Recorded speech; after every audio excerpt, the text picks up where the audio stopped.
Então, boa noite, gente. Eu sou a Sofia, e aí tem mais duas ligantes, a Amanda e a Damaris. E a gente vai falar hoje sobre fase de trabalho de parto, o que é fisiológico. Só um segundo. Então, primeiro, a gente tem que falar sobre o que é o parto, né? O parto é um processo fisiológico onde a gente vai ter o útero tentando expelir o conteúdo que está ali dentro, que no caso seria o feto, o líquido amniótico, a placenta e as membranas. Aí o parto vai ser dividido em 4 fases. A primeira, que é a dilatação, a segunda, a expulsão, a terceira, a dectação e a quarta, o período de Greenberg. E aí a gente vai falar mais detalhado de cada um. Aí na primeira fase, a gente tem a dilatação, que é dividida em 2 partes. Primeiro, a fase latente, que é a fase mais lenta, onde a mulher vai ter contrações irregulares e mais curtas, e ela também vai ser mais comunicativa, vai estar ali aberta, falando com as pessoas. Na contração, ela pode até ficar mais quietinha, mas ela consegue manter a conversa. Aí a gente também vai ter o afinamento e a centralização do colo, onde pode haver ou não a perda do tampão mucoso, que se haver nessa fase, ele vai ser de uma cor mais rosinha ou marrom. Aqui a dilatação ela vai ser menor que 5 centímetros e o intestino da mulher vai ser mais solto para poder preparar para as próximas fases que estão vindo, né? Aí a próxima fase que vem, que é a segunda fase da dilatação, é a fase ativa. Aqui a gente vai ter contrações regulares e ritmadas de 2 a 3 em 10 minutos, onde vai ser mais dolorosa do que na latente. E a gente vai ver que a mulher vai ter uma vocalização mais aguda. E ela vai ser uma mulher mais quieta, ela não vai comunicar muito, ela só vai falar palavras mais soltas, assim, sabe? Aqui a gente vai ter o período do tampão mucoso, só que já vai ser com sangue vermelho vivo, diferente da fase latente. A gente também vai ter o rebaixamento do neocórtex e a liberação de endorfina, que a gente fala da partolândia, né? Que a mulher vai estar mais quietinha, ela vai estar mais avoada, ela vai estar ali no mundo dela. E a gente, aqui também, quem vai atuar vai ser o cérebro primitivo. Já em relação às posições, a mulher vai preferir posições em pé, ela vai estar mais ativa, ela vai estar andando e ela vai fazer o movimento de se jogar para frente na hora das contrações. E a dilatação vai ser igual ou maior a 5 centímetros.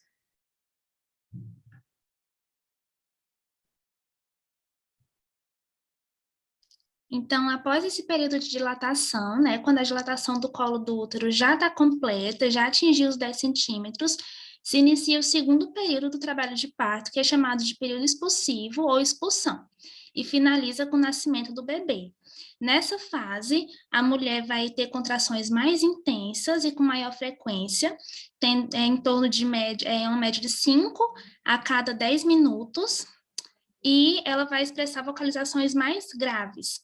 Nesse período também, né, conforme o bebê vai descendo, ele vai comprimindo as paredes da vagina, do reto e da bexiga, e aí surgem os puxos. Pode passar, por favor. Em alguns casos, quando esses puxos demoram a aparecer, a fase expulsiva pode ser dividida em 2 fases, que é a fase passiva, que se inicia com a dilatação completa e se estende até o surgimento dos puxos, e a fase ativa, que se inicia com o surgimento dos puxos e se estende até o nascimento do bebê.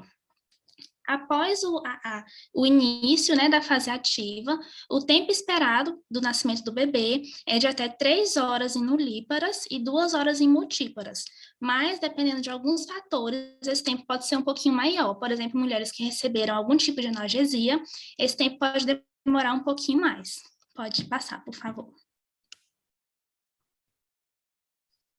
Então, né, conforme os puxos vão acontecendo, o bebê vai descendo pelo canal do parto, vai pressionando o períneo vai se distendendo e a vulva começa a se entreabrir, vai dilatando, e aí o bebê consegue passar e se desprende da mãe, ficando preso a ela somente pelo cordão umbilical. Depois da saída do bebê, se ainda tiver alguma quantidade de líquido amniótico, né, no canal uterino, ele é eliminado junto com uma pequena quantidade de sangue. E aí ocorre a retração do útero, e é o momento que a mulher relaxa e chega ao momento de repouso dela. É importante lembrar também que esses puxos, eles não devem ser forçados, né? Eles ocorrem de maneira natural, involuntária, e devem acontecer de acordo com a vontade da mulher. Pode passar. A terceira fase do parto é a fase de dequitação, também chamada de secundamento, que é a fase da eliminação da placenta. Ela se inicia na hora que o bebê sai e termina quando a placenta sai. Esse período leva em torno de 5 a 30 minutos para acontecer e é dividido em 3 tempos. O descolamento, que decorre da retração do útero após o nascimento do bebê, e das contrações uterinas, que aí a placenta vai se descolar e cair no segmento inferior do útero. Esse descolamento ele pode acontecer pelo mecanismo de Butterlock-Schultz, que acontece em 75% das placentas, que a placenta está inserida na parte superior do útero e se desprende em forma de guarda-chuva. Quando ocorre por esse mecanismo, o sangramento vai acontecer depois da dequitação da placenta. E quando ocorre pelo mecanismo de Duncan, a placenta está inserida na parede lateral do útero e seu descolamento começa pela borda inferior. E o sangramento vai acontecer antes da saída da placenta. O segundo tempo é o de descida, que, como as contrações uterinas continuam acontecendo, junto com a gravidade, vai fazer a placenta sair na vagina. E o terceiro tempo é a expulsão ou desprendimento, que é quando a placenta realmente vai sair do corpo da mulher. A placenta vai estar no canal vaginal, vai provocar uma nova sensação de puxo que vai levar à expulsão da placenta. Se esse parto tiver acontecido em posição deitada, em decúbito dorsal, né, ou com analgesia, pode ser que seja necessária a intervenção do obstetra para poder fazer a expulsão da placenta. Pode passar. O quarto período é o período de Greenberg, que acontece ali na primeira hora ou até 4 horas após a dequitação da placenta. É um período de muito risco, porque é uma fase em que podem acontecer complicações como a hemorragia. Porque o bebê nasceu, então a atenção está bem centrada nele, mas a equipe precisa estar atenta para como essa mulher está e ver se tem indícios de hemorragia ou não. Nesse período também acontece a miotamponagem, que é quando o útero se contrai, fica palpável um pouco abaixo do umbigo. Ocorre a ligadura dos vasos, que é a primeira linha de defesa contra a hemorragia. A trombotamponagem, que é a formação de trombos nos grandes vasos uteroplacentários, esses trombos são aderentes. E a segunda linha de defesa contra a hemorragia. Acontece a indiferença miouterina, que são fases de contração e relaxamento do útero, e depois tem a contração uterina fixa, que é quando acontece cerca de 1 hora depois da dequitação e o útero adquire um tônus normal dele. Pode passar.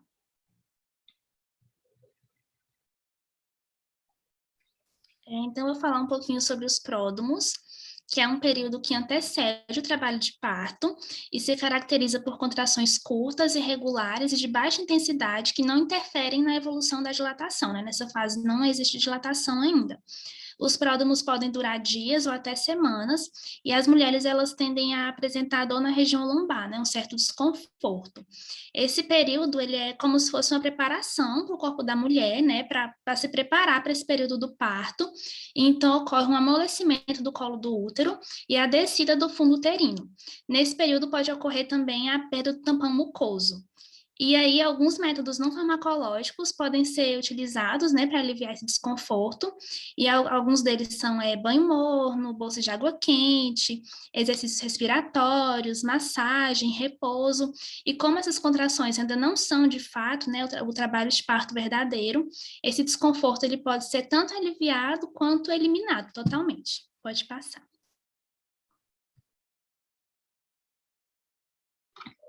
Alguns hormônios envolvidos no parto são a ocitocina e a adrenalina. A ocitocina tem um papel importante no expulsivo e no secundamento. E conforme o parto se aproxima, aumentam a quantidade de receptores de ocitocina no útero, ou seja, o útero fica mais sensível à ação da ocitocina. E a dilatação cervical ela ocasiona a secreção e impulsos da ocitocina pela hipófise da mãe.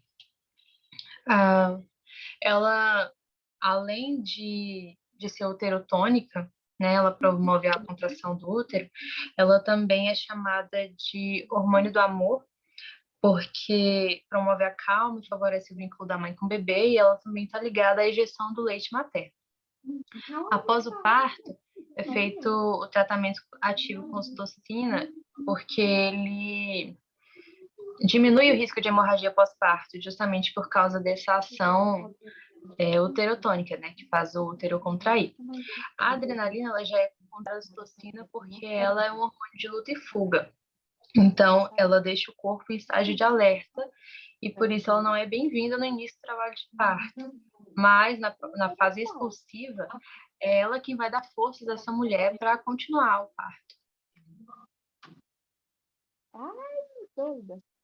Pode passar.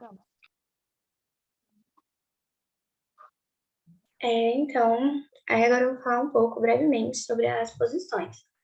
Principalmente a posição do feto, né? Que ele tá ali em conjunto com a mãe fazendo trabalho no parto. Então, primeiro a gente tem a insinuação, que é aquela imagenzinha 2.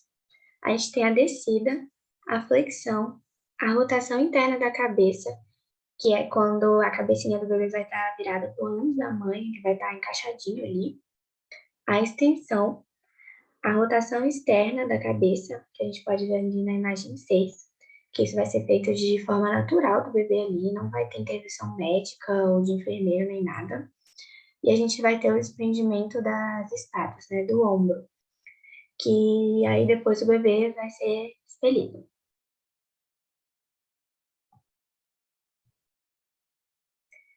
Aí a gente também tem algumas posições que a mãe pode fazer, que normalmente ela vai preferir posições assimétricas, que vão favorecer a rotação e a descida do bebê ali. E aí nessa hora ela tem que fazer a posição que ficar mais confortável para ela, né? Já que é ela que vai estar ali fazendo todo o trabalho. Então é isso. Muito obrigada pela atenção e eu espero que vocês tenham gostado.